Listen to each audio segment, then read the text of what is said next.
non seulement a toujours été considéré comme illégal par eux, mais en même temps où le pouvoir probablement pourrait être partagé alors qu'il serait celui qui conduirait le pays jusqu'à l'organisation des prochaines élections. Voilà, c'est autour de ça, chers membres, que nous allons réfléchir avec vous. Des questions que vous avez proposées pour qu'on puisse dégager plutôt une analyse. Nous voici ensemble.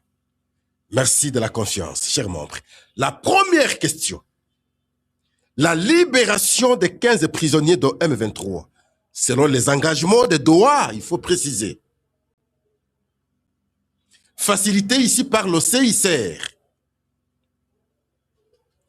Alors il faut dire, 15 personnes ont été libérées par Kinshasa, par notre gouvernement. Le M23 encourage Kinshasa, encourage le gouvernement, encourage le pays. Mais c'est dit non satisfait. Pourquoi? Parce que le M23 estime que le nombre qui a été convenu sur la liste avec le gouvernement après discussion de Doha, c'est le nombre de 768 personnes arrêtées, considérées comme M23 qui devraient maintenant être libérées. Ah. Moi, je suis en train de vivre un film. Hein. Nous allons libérer les gens qui ont massacré, qui ont commis beaucoup de crimes, qui ont infiltré le pays, qu'on est parvenu à arrêter. Et nous devons les libérer, ils doivent retrouver la liberté. Imaginons un peu, face à ceux qui ont commis... Ah, la politique, mon Dieu, c'est un faux monde.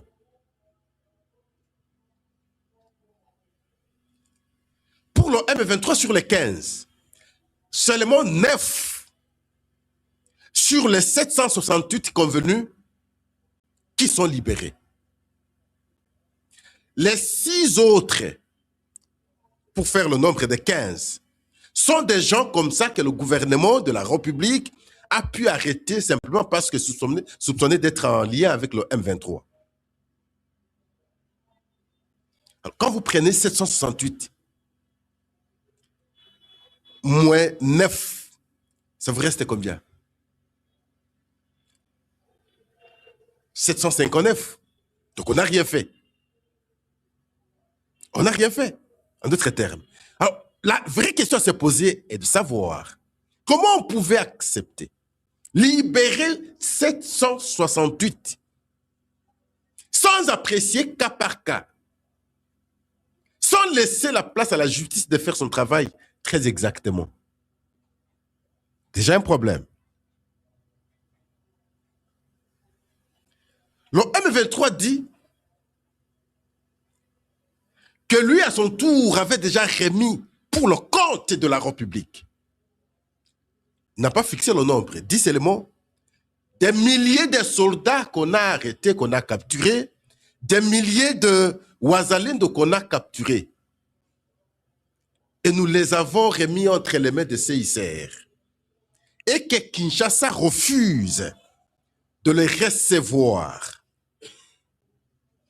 Ah oui, la raison peut être aussi, là, on va les recevoir pour les mettre en prison, en liberté, ou les réintégrer dans l'armée à partir du moment où ils viennent de l'autre côté. Est-ce qu'ils ne sont pas seulement des infiltrés rwandais? Donc, il faut aussi apprécier ces cas de façon minutieuse pour éviter toute erreur possible. Alors, le M23 dit, je crains, il craint que le fait que Kinshasa ait refusé soit un prétexte pour retarder la libération des autres prisonniers M23. Question, chers membres. Entre les capturés FRDC, les Wazalendo, et les arrêtés, ceux qui sont arrêtés, membres de M23, du côté Kinshasa, qui pouvaient bénéficier de la libération et qui pouvaient en fait être condamnés. De mon point de vue, c'est les FARDC, les Wazalendo qui méritaient maintenant retrouver la liberté. Pourquoi? Parce qu'eux étaient dans leur mission. la mission de défendre le pays, la mission de défendre l'intégrité du pays, la mission de défendre la souveraineté de la République, la mission de protéger les personnes et les biens. Ils étaient en train de faire leur travail. Par contre, ceux de M23, ils ont été arrêtés du fait d'avoir non seulement trahi le pays, mais commis des crimes. Et certains ne sont même pas des Congolais, sont des Rwandais. Voilà la différence. Alors à ce moment-là, on ne peut pas avoir la même proportion dans le traitement du dossier. Cher gouvernement, vous qui étiez parti à Doha, faites travailler votre intelligence. Mais comment vous pouvez céder à une telle chose? Et vous mettez vous-même la corde au cou. Et vous allez nous demander, nous, de continuer maintenant à défendre vos actes. Non, je ne sais pas défendre vos actes. Je veux défendre le pays. Parce que vos actes nous trahissent. Vous ne pouvez pas céder à une telle chose. Dites-nous, qu'est-ce que les FARDC ont fait de mal, les Ouazaliens ont fait de mal pour que ceux qui ont violé l'intégrité du territoire du pays, ceux qui ont pris les armes, les capturent et soient maintenant caution d'échange. À ceux qu'on a arrêtés ici à Kinshasa, du fait d'avoir violé l'intégrité territoriale de notre pays, le fait d'avoir commis des crimes sur le sol congolais. Mais alors, chers membres, ne fût-ce que par bon sens, même si on peut manquer l'intelligence, ne fût-ce que par bon sens, je ne pense pas qu'on procéderait de cette façon. Et vous pensez que si aujourd'hui on libère tous ces gens, c'est alors qu'on aura résolu le problème? Non, on ne va pas résoudre le problème. Pourquoi? Parce que le Rwanda, ses raisons sont ailleurs. Le Rwanda n'a rien à voir avec les arrêtés ici. Au contraire, vous allez renforcer leurs rangs, politiques et militaires encore. Vous allez les renforcer. Ils iront avec d'autres informations à partir d'ici, vous allez les renforcer contre nous. Grosse erreur qu'on est en train de commettre. On n'accepterait pas de telles libérations. Le monde allait observer. Vous avez arrêté nos militaires pour avoir fait quoi en réalité? Alors voilà, c'est dans ce contexte que se retrouvent nos dossiers. Donc il faut attendre qu'on libère ne fût-ce que la moitié des 768 Rwandais M23 arrêtés. C'est alors que le M23 pourrait estimer que Kinshasa a la volonté. Mais je ne sais pas. Moi, je ne suis pas d'accord. Alors on dit, ça entre dans le cadre des crispations politiques. Ah oui, d'accord. Voilà, hier on nous apprend Olivier Kamitatou a retrouvé son passeport et lui dit c'est bien pour moi et ça reste pour les autres.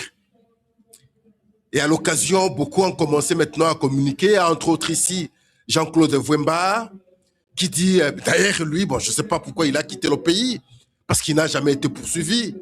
Voilà, des gens comme ça qui se disent exilés alors que lui n'a jamais été exilé. Je ne sais pas, moi Pascal, je me pose même la question, il a eu le problème à quel niveau? Lui qui était d'abord de part président de l'Assemblée provinciale du Congo central, et finalement il a pris la décision de partir parce qu'on l'avait déchu. Bon, le problème par la suite, c'est lequel? Et finalement, il va se dire exilé. Mais aujourd'hui, au moins, il a été sincère pour dire que lui n'est pas exilé. Mais il est là, mais il ne s'est pas rentré au pays. Mais à partir de là, il va faire partie des mouvements créés par Kabila, et ainsi de suite. Et il se justifie, lui n'est pas avec le M23. Mais il est avec souvent le Congo de Joseph Kabila. Il ne comprend pas que c'est la suite logique de M23. Il y a Franck Diongo qui lui aussi, en tout cas non. Bon, il dit, si nous voulons sauver le Congo, nous devons en tout cas écarter Tshisekedi, nous devons en tout cas tuer Tshisekedi, que Tshisekedi ne puisse plus exister. On doit tuer Tshisekedi pour qu'on sauve le Congo. Ça, c'est Franck Diongo. Ça, c'est Franck Diongo. Quand ils tiennent de tels propos-là, c'est normal pour eux. Merci beaucoup, chers membres. C'est la première question, et vous aurez compris que nous avons déjà commis une grosse erreur. Nous avons déjà accepté, libérer 768 prisonniers M23 rwandais. Mais alors, nous devons aller jusqu'au bout. C'est nous qui avons accepté, par notre propre naïveté, à travers les discussions de Doha. Comment on peut accepter une telle chose? Et les crimes que les gens que vous avez arrêtés ont commis, et leurs crimes, c'est pardonné. Donc demain, vous allez nous dire, Nang aussi sera pardonné, bien qu'on l'ait condamné. Joseph Kabila sera pardonné, bien qu'on l'ait condamné. Alors on va continuer à encourager les autres et finalement d'aller prendre les armes. Et pourtant, nous pensions que le fait que depuis l'entrée de l'AFDEL, tous les mouvements militaires, des rébellions, des agressions qui ont eu lieu, comme la justice n'a jamais en tout cas fait son travail, cette fois-ci on va faire l'exception. C'est ce qui a encouragé d'ailleurs les gens à aller prendre les armes. Et voilà, on revient encore au cycle passé pour pardonner ceux qui ont commis des crimes et ceux qui ont tué les Congolais. Alors, non, Pascal, je ne suis pas d'accord. Je ne suis pas d'accord. Moi, je ne suis pas d'accord. Même si on doit se battre pour la paix, je crois que nous devons en tout cas tenir bon jusqu'à l'obtention de la paix. Mais si nous devons céder encore, à ce moment-là, nous allons encore fragiliser la même paix. On nous a tués, on a fait ce qu'il fallait faire. Je crois qu'il fallait qu'il continue pour que nous puissions nous organiser afin de retrouver définitivement la liberté. Mais lorsque nous cédons par pression, là, nous sommes en train de nous détruire nous-mêmes. Merci, chers membres. La deuxième question d'analyse, n'allez pas ailleurs aujourd'hui. Parlons bien pays. Le dialogue. Le dialogue. Aujourd'hui, le débat, c'est le dialogue. Le débat sur le dialogue. Parce que déjà, lorsque nous avons parlé de la libération des prisonniers, c'est parce qu'on a dialogué à Doha. Alors maintenant, un autre volet du dialogue devrait maintenant s'organiser. Voilà pourquoi nous disions qu'on ne peut pas maintenant, en tout cas, plaider pour que le M23, les Corneilles Nangaa, viennent participer au dialogue. C'est comme disait Martin Fayulu la fois passée, qu'ils viennent nous dire pourquoi ils ont pris les armes, comme s'ils ne connaissaient pas pourquoi ils ont pris les armes. Et lorsque eux étaient à Doha, ils n'ont pas cherché les Martin Fayulu et les autres de venir participer au dialogue. Et voilà, parce que là, pour leurs intérêts, vous n'êtes pas là-bas. Bon, acceptons qu'il soit tout cela. Mais Pascal s'opposera toujours. Parce que je veux la justice. Et la vraie. Parce que ces gens ont commis beaucoup de crimes. Dialogue. Alors, on parlait ici des actes d'exculpation. Nous avons parlé de Olivier Kamita, qui a retrouvé son passeport. Nous avons dénoncé les propos de Franck Diongo qui menacent maintenant le président de la République. Mais nous disons attention. Chers membres, attention avec ce dialogue. Pourquoi? Parce qu'on dit, parmi les critères, je ne sais pas s'il faut les considérer comme critères, les conditions, voilà. Parmi les conditions qu'il lance afin de participer au dialogue, c'est abandon de poursuites judiciaires contre certains opposants. Abandon de poursuites judiciaires.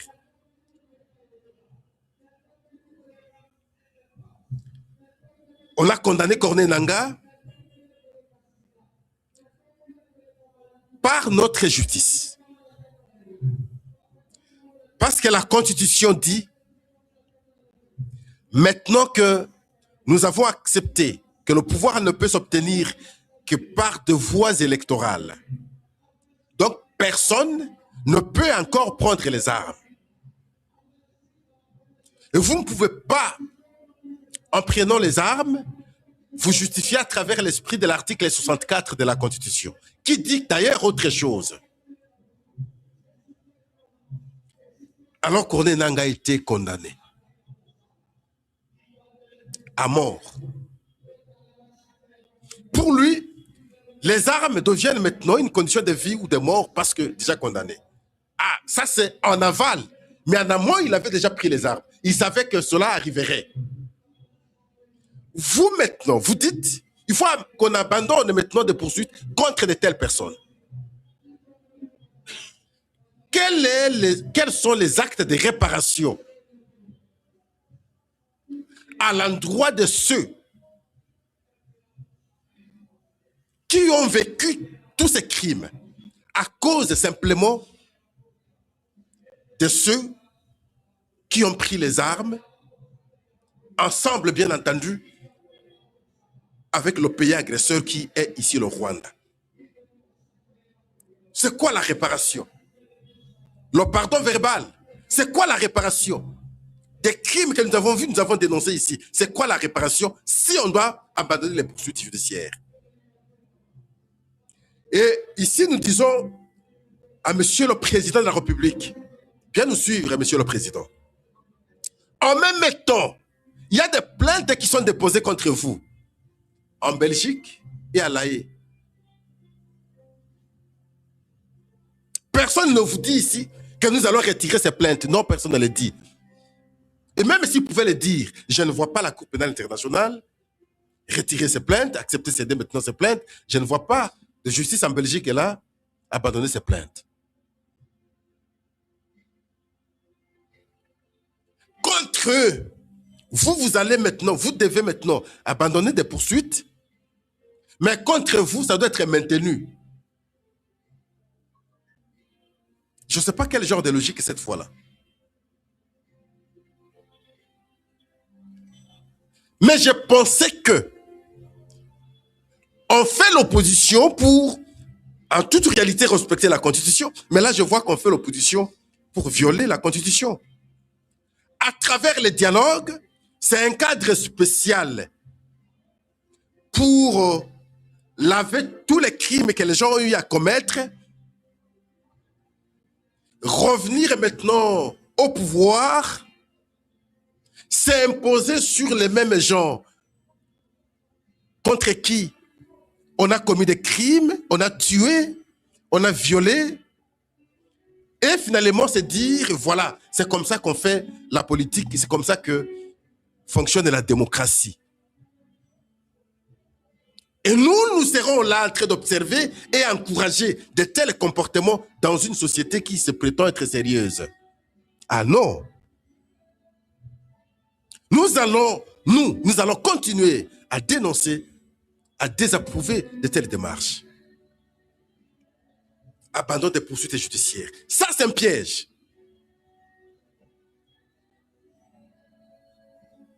Qu'on se pose la question. Qu'on parle de libération de prisonniers comme nous avons abordé ici. Qu'on parle d'abandon de poursuites contre les opposants ou quoi, je ne sais pas. Est-ce que c'est pour autant que le Rwanda abandonne finalement ses objectifs sur le sol congolais? Moi, je dis non. Votre dialogue, tout ce que vous pouvez imaginer, ne changera pas la position du Rwanda. Parce que pour le Rwanda, cette fois-ci, ou jamais. Et vous allez voir, après qu'on aura libéré tous ces gens, les Corneilles Nangaa vont revenir dans une position de refus total de poursuivre finalement les autres raisons du fameux dialogue pour retrouver la paix. Je ne pense pas. Vous allez voir. Dialogue. Autre raison. Et nous disons une fois de plus, attention, Monsieur le Président. Pour quelle fin? Comme nous l'avons dit pas longtemps, du dialogue, nous aurons la paix, nous aurons convaincu le Rwanda va changer sa position sur le Congo parce que les Congolais ont dialogué. Donc, le Rwanda a pris les armes sur le Congo, était pour pousser les Congolais à dialoguer. Réfléchissons. Nous allons dire non. D'autres vont nous dire non, mais voilà, parce que du dialogue, nous serons forts, parce que le Rwanda ne sait que passer par les Congolais. Mais ce n'est pas tous les Congolais qui vont participer au dialogue. Il y aura toujours des traîtres, comme nous savons, qui vont encore collaborer avec le Rwanda. Et ça va continuer parce que les objectifs du Rwanda, c'est exploiter les minerais et occuper des terres en République démocratique du Congo.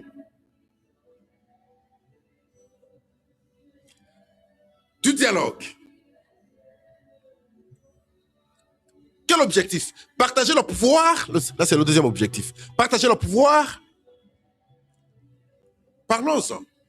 Si, à l'issue du dialogue, on doit partager le pouvoir, mais il faut apprécier également les conséquences. Parce qu'il s'organise en plein mandat de Félix-Antoine Tshisekedi. Ce n'est pas après le mandat comme nous avions vu avec Kabila la fois passée, arrivé en 2016. Il n'y a pas élection. On ne pouvait pas gérer la constitution, enfin, gérer le pays autrement. Il fallait trouver un cadre d'échange où la politique a primé sur la constitution. On va intégrer l'opposition. On sort du cadre normal du fonctionnement des institutions. On aurait un premier ministre de l'opposition qui va d'ailleurs par la suite intégrer le camp de Kabila. On partage le pouvoir. On trouve une justification de la constitution. On voit l'article 70, alors on dit le président de la République reste en fonction jusqu'à l'installation du nouveau président élu. Et nous aurons 2 ans, comme ça on va gérer le pays, et en 2018 on a organisé des élections. Mais ce n'est pas le même contexte aujourd'hui. Aujourd'hui, nous sommes en plein mandat de celui qui a été élu en 2023. Ici, la Constitution dit que le Premier ministre ne peut jamais provenir de l'opposition. Donc, le Premier ministre provient de la majorité parlementaire.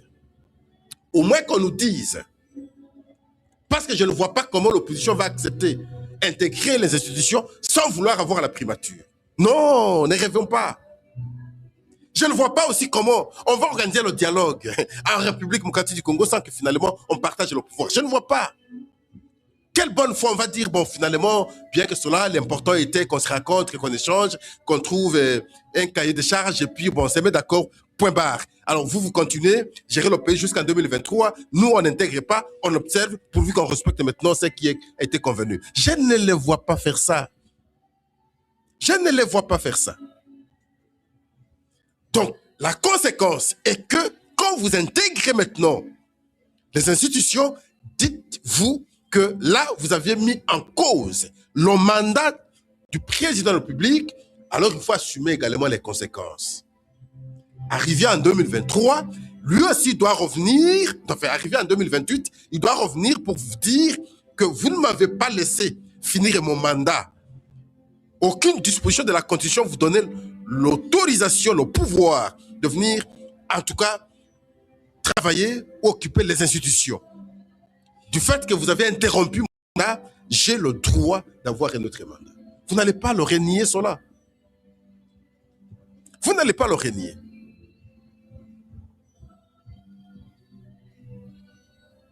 Ces gens se battent pour leurs intérêts. Comment ils doivent avoir le pouvoir? Ils ont déjà compris que dans le passé, c'est par le dialogue qu'on obtenait très facilement le pouvoir. Il ne travaille nulle part. Hein. Vous prenez Franck Diongo là. Franck Diongo travaille où? Il n'a pas d'emploi particulier. Où on peut dire, bon voilà, s'il n'est pas au pouvoir, il travaille. Franck Diongo travaille où? Mon vieux ici, Jean-Claude Vouemba, il travaille où? Jean-Claude Vouemba n'a jamais travaillé. C'est les fonctions politiques, s'il n'est pas député, tout ça, il travaille où? Olivier Kamitatu, il travaille où? S'il n'est pas député, s'il n'est pas ministre, mais c'est compliqué, il travaille où? C'est Moïse Katumbi qui a des affaires. Beaucoup d'entre eux là, ils ne travaillent nulle part. C'est lorsqu'il y a des cadres d'échange comme ça, ils se disent, c'est l'opportunité. C'est maintenant ou jamais. Ils vont se battre pour intégrer les institutions. Mais vous allez intégrer les institutions en interrompant le mandat de quelqu'un. Ils vont vous dire en tout cas non, mais Tshisekedi, son mandat était illégitime. Dans le dialogue, c'est de tels arguments qui vont venir aborder. Son pouvoir est illégitime. Son pouvoir illégitime, ok d'accord, on abandonne alors parce que c'est un pouvoir illégitime. On refait tout à zéro. Mais acceptez que 2028, je sois candidat aussi. Vous n'allez pas le renier, vous n'allez pas le refuser. Donc, le dialogue, oui, mais avec beaucoup de conséquences. Nous reposons notre problématique. Est-ce que par le dialogue, par une rencontre des Congolais, le Rwanda va abandonner maintenant ses ambitions d'occuper les terres en République démocratique du Congo? Par le dialogue, par une rencontre des Congolais, il n'y aura plus la guerre à l'est de notre pays. Est-ce que ce n'est pas seulement une pression politique des politiciens pour avoir le pouvoir et le problème est demeurer encore?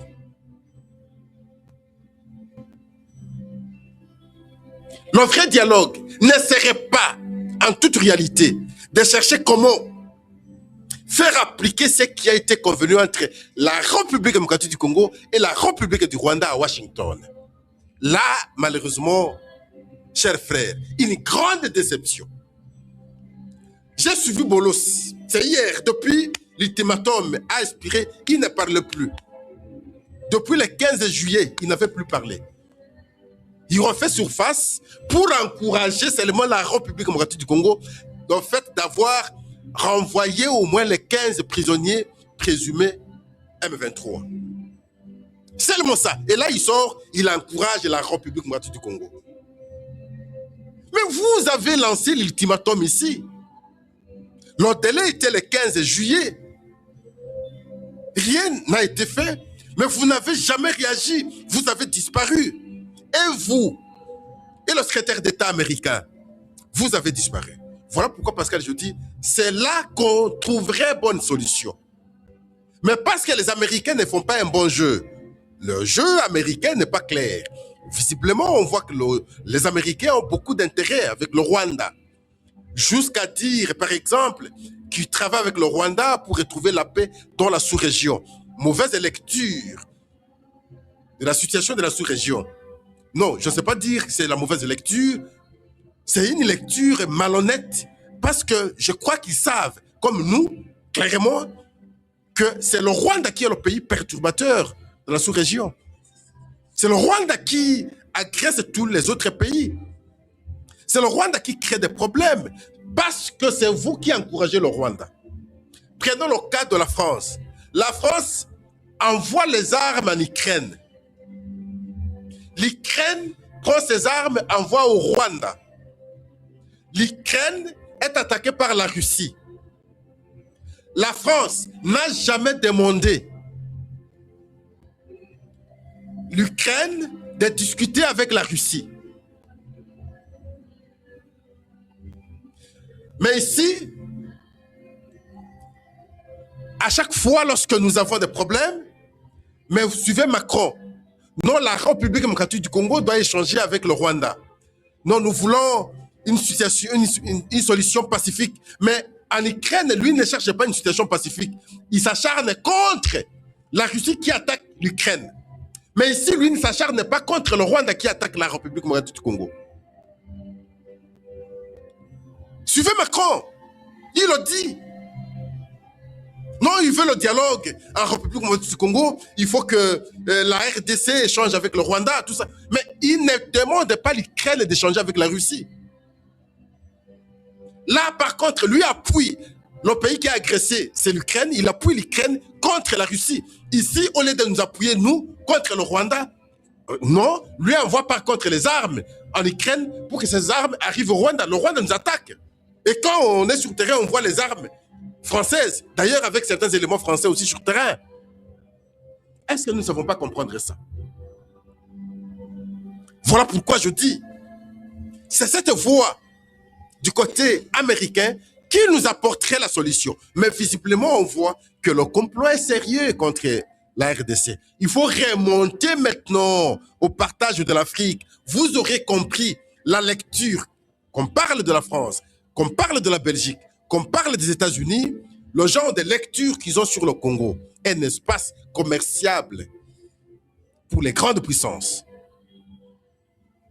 Mais nous, Congolais, le problème, c'est que par manque de capacité de pouvoir transcender nos conflits, en fait, de bien comprendre ce que nous devons faire pour notre pays, et voilà, nous sommes dans des distractions.